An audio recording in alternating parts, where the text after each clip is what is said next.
Hey, Whisky fans, I'm Chris. And I'm Kara. Kara, what do we have today? Today we have a Whisky Tour of Scotland, day 16. We've been on a tour very long.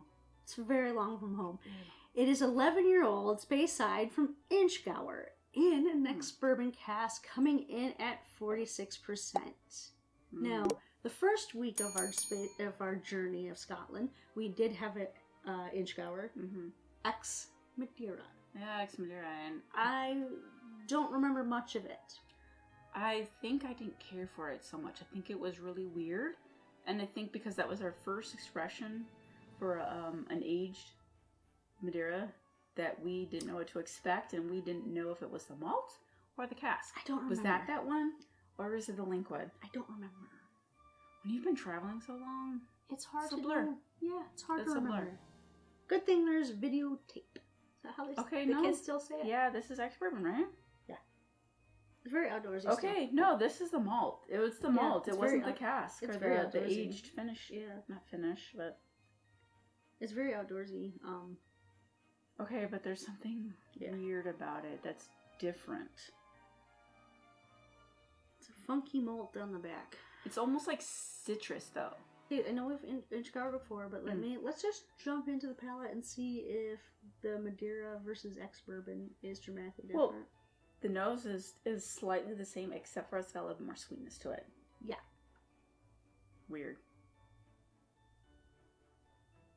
Maybe it's just Inchgower. Although I do have to say, I like this so much more than the Madeira. The Madeira was a little bit of a weirdness on the back. Am I getting the weirdness as much? Yep. It's just a very interesting funky malt. It's not super clean. It's not super citrusy. It has a little bit elements that are different. It has slight citrus on the nose, though. Like there's a brightness to it. What's the age on this thing? 11 years. That I don't normally get that on 11 years. Ooh, okay. I just got a weird citrus. I got the citrus on the front palate, almost like a canned pineapple or something. Like a pineapple-y right in the front. Oh yes, there could be a little pineapple. Yeah. I get much more on the malt on this one. Yeah. I like this much better than the nose, though. So much more better. Yes. I just don't think that either that wasn't a good Madeira cask, or we don't like Madeira?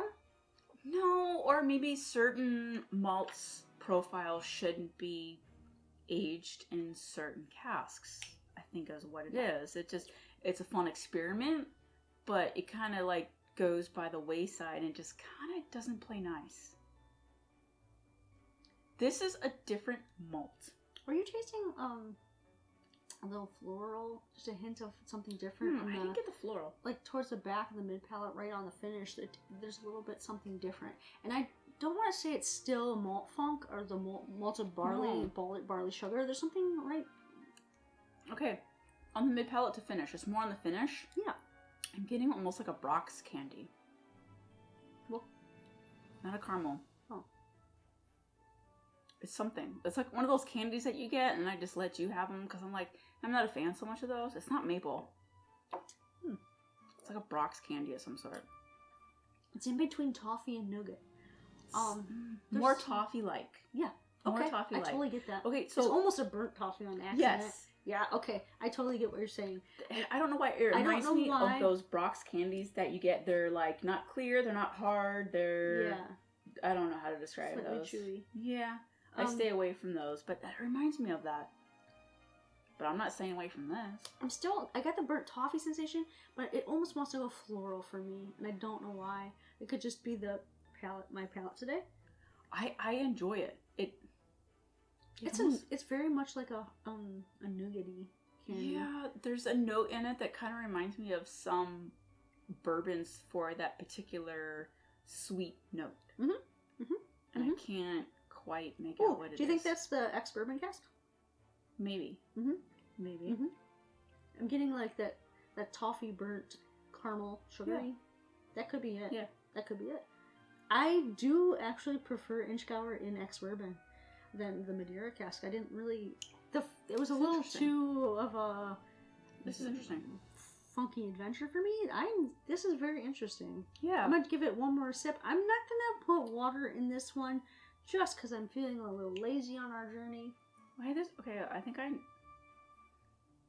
When you bake cookies and you get the little Nestle Toll House and they're like the caramel color, but they're not caramel. The cookie? The little Nestle Toll House chips. Those are toffee. Is that toffee? Mm-hmm. That's what it reminds me of. You get Nestle Toll House comes in caramel chips, butterscotch. Is butterscotch? I don't know. Taste it. Maybe. I'm getting more toffee than butterscotch. It tastes like a burnt toffee. We're gonna say burnt toffee / nougat, and it's in that sugary, caramely vanilla range, but there's a little extra on it. It's toffee because it's got a little bit of butteriness to it. Yeah. Mm-hmm. I don't know what I'm thinking. Toll House just got in my mind. Sure, fair enough. A little waxy, maybe. Yeah. Okay, makes sense. Yeah, I totally get it. So, what are you guys getting off of Day 16's Inchgour Speyside coming in at 11 years old? Are you getting that buttery, like that caramely toffee notes or vanilla from that ex-bourbon cask like we're getting? Give us a comment below, and while you're down there, hit that thumbs up button. If you like what we're doing on our channel, please subscribe. Turn on your notifications, and then you can join us in our next video. Well, I don't know about you. I fancy this pastry in a bottle. I fancy this whiskey. Cheers.